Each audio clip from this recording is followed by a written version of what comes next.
Pública y a la Subsecretaría de Educación Básica el que nos estén permitiendo contactar a los maestros para compartirles pues todo eso que tú sabes. Muchísimas gracias por estar con nosotros. Gracias por esta invitación, muy orgullosa de compartir con ustedes. Es un honor para mí compartir con todos mis colegas maestros información que ha sido valiosa para mi ejercicio profesional como docente, sí como terapeuta, pero sobre todo como ser humano. Me parece que cuando nos enfocamos desde nuestra propia humanidad para compartir, para dar clase, para asesorar, estaremos haciéndolo mucho mejor, porque al final de cuentas podemos ser el mejor maestro del mundo, podemos ser el mejor terapeuta, pero ser un buen ser humano es una práctica que requiere todos los días un ejercicio de autoconciencia. Y justo lo que les comparto en esta presentación que me han permitido discutir, reflexionar en conjunto es las herramientas que podemos ocupar desde el análisis transaccional para fortalecer la salud psicosocial en el aula y favorecer el éxito académico.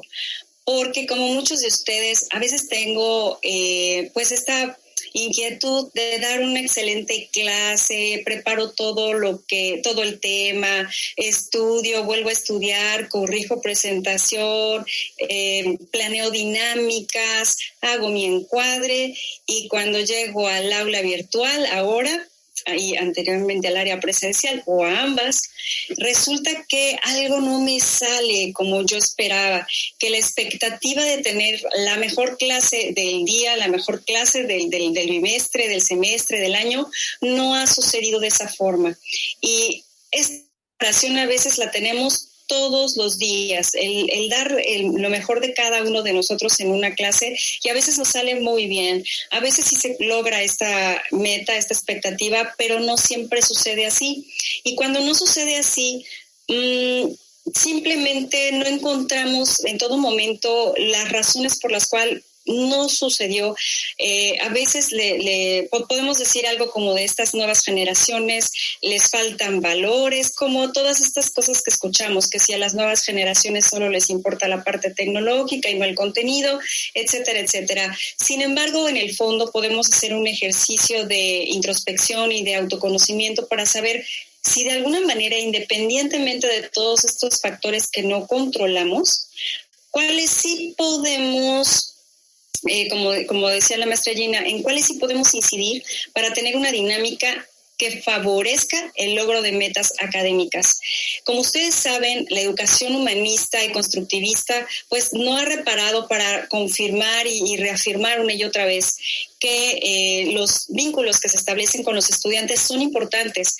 En principio, para tener una buena atención por parte de ellos, por supuesto, para que confíen en nosotros como quienes vamos a ser vamos a tener aula, quienes vamos a ser el mediador, por supuesto, pero no necesariamente por el hecho de tener ese título en el aula, a veces lo damos por sentado y resulta que no sucede así.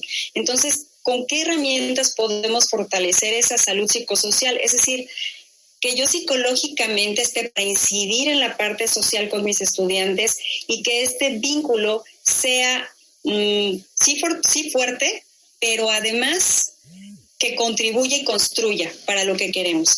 Es así que el desarrollo de la inteligencia psicosocial, porque mucho hemos hablado de la inteligencia emocional, sin embargo la inteligencia emocional también no es simplemente desarrollar empatía, desarrollar el conocimiento de mis emociones, sino cómo voy a emplear esto en mis relaciones sociales, cómo va a impactar este conocimiento de mis emociones, y no nada más de mis emociones, sino de la parte psicológica que hay en mí, en la dinámica social.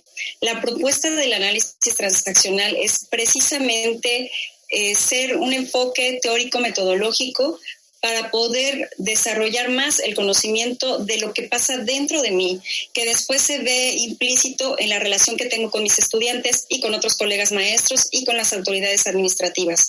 Entonces, el autoconocimiento, la empatía para llevarnos a la acción. ¿De qué? De ciertos patrones de conducta y de comunicación que estarán teniendo un impacto psicológico positivo en nuestros estudiantes y además que va a ser un feedback. Es decir, cuando yo puedo incidir en ese aspecto psicosocial con mis estudiantes, también me va a retroalimentar de manera positiva en mi labor profesional. Y entonces tal vez esa clase que no salió del todo bien tenga una gran oportunidad o sea una gran oportunidad para aprender más de mí mismo y de los demás. Al final ahora sabemos, ¿no? Y creo que siempre lo hemos sabido, pero ahora estamos mucho más conscientes de que las cosas que no salen bien o los errores, llamados errores entre comillas, no son otra cosa que experiencias de aprendizaje. Y cuando decimos experiencias de aprendizaje también hablamos de la dimensión del convivir, de esas competencias para convivir y del ser. Entonces, cuando reparamos en lo que somos, podemos tener un desempeño mucho más adecuado. Entonces, como comentaba, el análisis transaccional es una teoría de personalidad y de psicoterapia que es sistemática y favorece el cambio y el crecimiento personal y ayuda también a los que están a nuestro alrededor a desarrollarse. El análisis transaccional no es nuevo, es una teoría y una metodología desarrollada en la década de los 60, pero ha tenido una evolución muy importante hasta el día de hoy a nivel internacional. Hay 4 grandes áreas en las que se ocupa el análisis transaccional. Básicamente surge de la psicoterapia, pero se ocupa en las organizaciones, en la consultoría y por supuesto en la educación. Algo que me gusta mucho compartir y es como la primera base para poder tener una dinámica saludable dentro del aula, es poner como base, establecer como base que todos estamos bien. Decimos, ok, porque no es un bien de estoy perfecto, yo lo sé todo porque soy el maestro, yo soy el que está bien y forzosamente si yo estoy bien alguien tiene que estar mal. No es esa postura, sino la gente está bien con todo y sus virtudes y sus errores, sus aciertos, sus fracasos, sus éxitos, lo bonito, lo agradable, pero también lo desagradable, nuestras manías, las cosas que incluso a nosotros mismos no nos gustan o que a los demás no les gustan de nosotros, pero todo, como les decía, desde nuestra humanidad, todo eso nos hace muy humanos. Y si damos por hecho de que se está bien como se es, entonces nuestro trato es más horizontal. El otro está bien, nosotros también, y de allí podemos partir para tener mejores soluciones, incluso cuando estamos teniendo una problemática dentro del aula virtual, sobre todo en estos momentos en donde la situación, por ejemplo, de las aulas virtuales, pues ha requerido todo un reto y ha requerido un esfuerzo realmente importante para muchos de nosotros. ¿Por qué? Porque es algo nuevo y como todo cambio, a veces hay resistencias y surgen en nosotros algunas crisis para reconocer las habilidades nuevas que debemos desarrollar. Pero si partimos que estoy bien aún sin ese conocimiento porque puedo desarrollarlo, entonces puede fluir mejor mi propio aprendizaje. La gente está bien aunque se equivoque. Ahora se ha vuelto viral, desafortunadamente, todos estos momentos en que los maestros se equivocan en el aula virtual y son grabados, todos los hemos visto, pero aún así, cada uno de esos docentes con la mejor intención de todas han hecho un trabajo y están bien porque son seres humanos, y lo más importante es que cuando enfocamos de esta forma sabemos que merecen todo nuestro respeto, nosotros y nuestros estudiantes, incluso aquellos que están haciendo viral la situación. ¿Por qué pasan estas cosas? Es básicamente en lo que se enfoca la dinámica.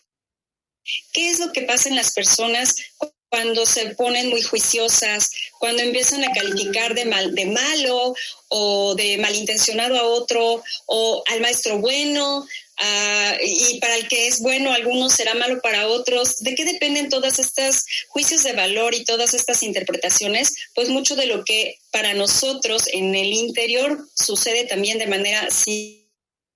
Entonces, partiendo de que todos estamos bien, podemos avanzar.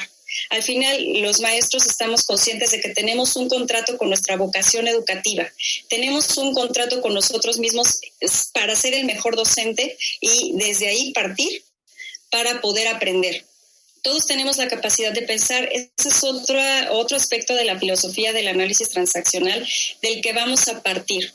Si todos tenemos la capacidad de pensar, entonces todos tenemos la capacidad de aprender de nuestros errores, como les comentaba, y todos tenemos la capacidad para desarrollarnos intelectualmente. A veces lo que ha sucedido es que algunas personas estamos pensando con premisas erróneas o tal vez no tenemos la información adecuada. No necesariamente es que seamos malintencionados o que queramos destruir algo o afectar a alguien. Simplemente que a veces nuestro razonamiento tiene premisas que no son las mejores para interactuar. Por ejemplo, la que les mencioné hace unos cuantos segundos.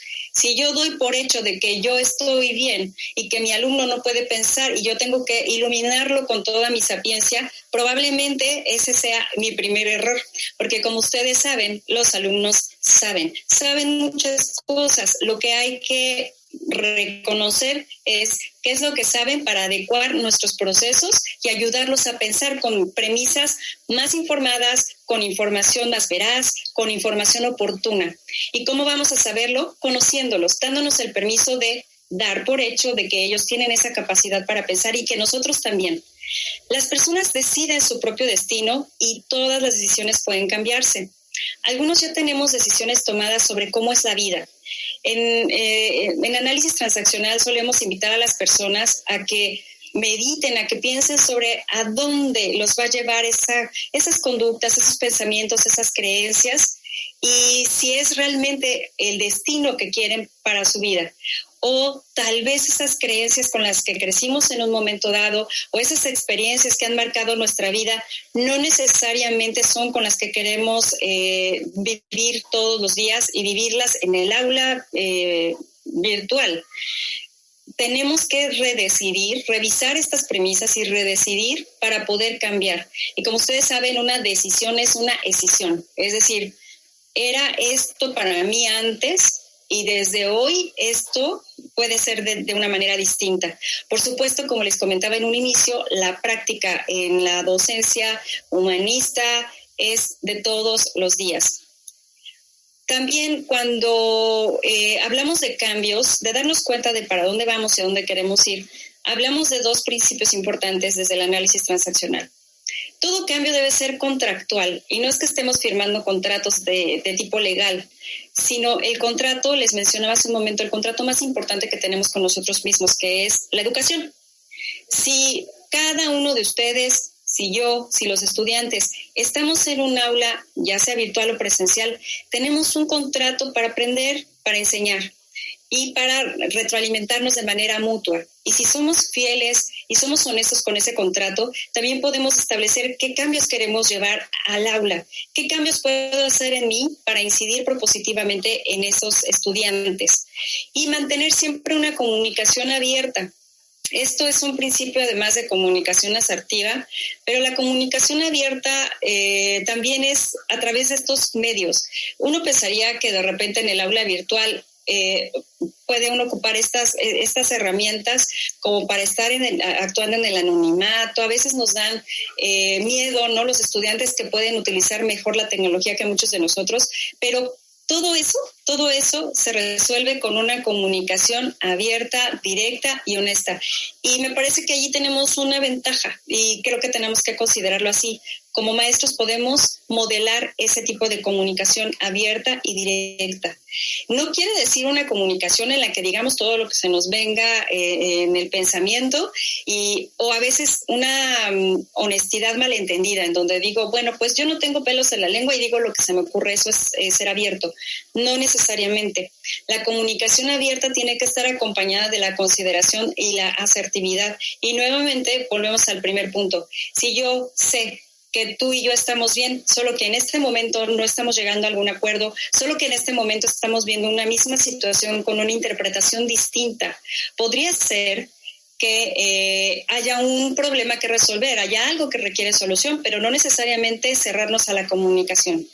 Y esto es básico para todo lo demás que tiene que ver con el autoconocimiento y el conocimiento de la dinámica interpersonal. El análisis transaccional, de hecho, surge de Eric Berne, el autor de LaTeX, como le llamamos de manera coloquial. Les comentaba que por allí su publicación de los años 60, en donde básicamente lo que él hace es analizar las transacciones entre las personas. Justo se llama análisis transaccional porque